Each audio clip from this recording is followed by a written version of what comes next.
Hey guys, Joe here, and today I want to talk some post-update Dark Elixir farming.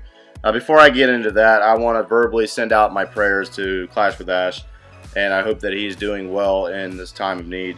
The family aspect of this game is the reason why I continue to play after 2.5 years of multiple game updates. I want to thank Elite Nation for that as a whole. It has led me into this YouTube gig, and I appreciate everything that we have accomplished thus far, and the conversations and so on and so forth. Post update, there's a link down in the description that is off the SuperCell Forums talking about the healer boost of 20%, I believe it was, on the heroes. Expect for that to be fixed, but in the meantime, let's go ahead and get some farming done on the Dark Elixir while you still can Super Queen at least.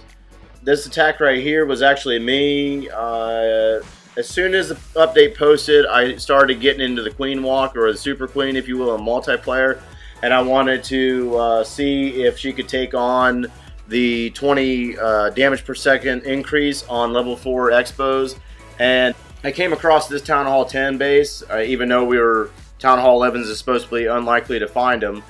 I actually came across this one, and this is actually my favorite base layout, actually. So I definitely took advantage on this. And then after I hit it, I felt a little guilty because it is a Town Hall 9 or a newly built Town Hall 10. A lot of his defenses are still Town Hall 9 max defenses. So really nothing here to brag about. It was a 3-star attack. This strategy here is Super Queen with a couple of golems and some giants in there to free up some of the Dark Elixir. So I'm not really using a whole lot of DE on this. I actually use more Elixir on this than Dark Elixir. However, most folks that are upgrading the heroes are pushing really heavy on the Dark Elixir. They don't want to use it at all. And I'm running with a level 35 Queen and a level 30 King. So I understand the intent with Dark Elixir pushing. The problem here is that you can't really do Dark Elixir and Elixir at the same time.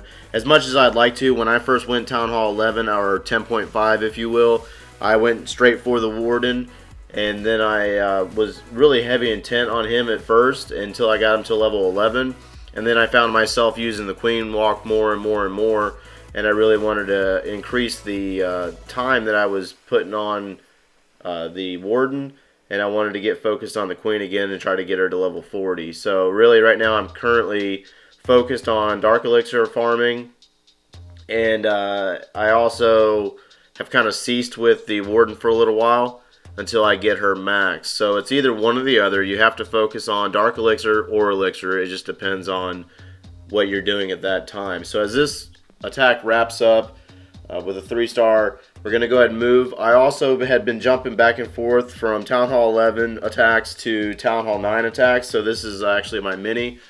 I went ahead and wanted to test to see what the difference was on the level 3 Expos. They went from 70 DPS up to 90. Unfortunately, this base, I believe, no, the Expos are actually good to go on this one. I'm actually sitting down in Crystal 2, Crystal 1 with this base, and I'm finding multiple dead bases. So those Town Hall 9s that are heavy farmers, I would highly recommend the Crystal League for farming right now. I'm using the Super Queen here with a group of giants. I think it's 15 giants, 10 wizards, and then the rest are archers. The only Dark Elixir that I'm actually using in this raid here are the Earthquake spells to crack open the core. But other than that, this is a Elixir heavy composition, and I believe that I can pull about 100k Dark Elixir with this, with the Town Hall 9 within 2 or 3 days, depending on how often I jump onto the mini and raid with it.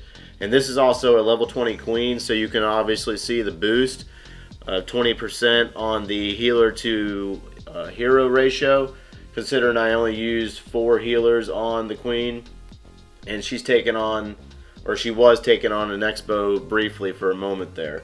So as this one pretty much fizzles out, the problem with the giants are obviously the spring traps.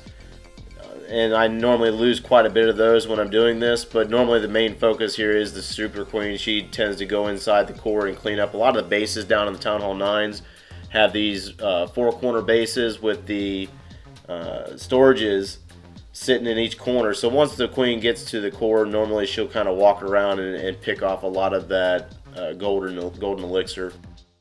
So here I'm going to transition into Town Hall 10. Ibra is up in Titan 3, and he uses a Super Queen. Most of the clan started using new strategies or testing the Queen strategy as soon as the update posted. We went ahead and started working Super Queen on multiple accounts, and Super Queen here is looking pretty effective. Ibra brings in a mass dragon attack with a couple of loons there to help take out that air defense when it started targeting the Queen's healers. This is a pretty solid strategy. I call it the Dragon Queen, and it works out pretty well when you are Dark Elixir farming. Be advised though that this is a heavy elixir attack, so more than likely it's going to normally get you 1 or 2 stars depending on if you funnel the dragons correctly. However, in this case right here, the Queen helped out quite a bit on picking up some percentage to get him that 100% bonus at the Titan 3 level. And this attack pretty much sums up at this point right here. I'm going to take you into my attack. This is actually what I'm using currently for Dark Elixir farming and pushing at the same time. I'm trying to maintain my Titan 3 status. I just hit it the other day. I'm using a Mass Dragon or a Dragloon. If you're not using your heroes, if you have a Queen down, this is your strategy to definitely use in order to get that Dark Elixir and start getting it back up. But be advised, this is a 400k elixir composition here. So if you're trying to save elixir for war attacks, don't get too crazy with this strategy here, because it will burn up your elixir pretty quick. I went from 6 million elixir to I think it was 1.5 million in a matter of a couple hours. But that was also when I was pushing 2 into Titan. So I use this strategy here when I am really pushing heavy on Dark Elixir and I'm searching for bases that have the expos down on the ground, and I can also at least take out 1 or 2 of the air defenses before I have to use my Clan Castle Lava Hound. So I hope I was able to reiterate some strategies that have been posted before on Dark Elixir farming. As of right now, with the possible change to the healers on the heroes, your most liable composition to use would be Dragon Raids, is the most guaranteed to get you the stars up in the higher levels. But keep testing that Queen and the healers, and pay attention to the forums. Drop the comments below. Please like the video, and as always, take care.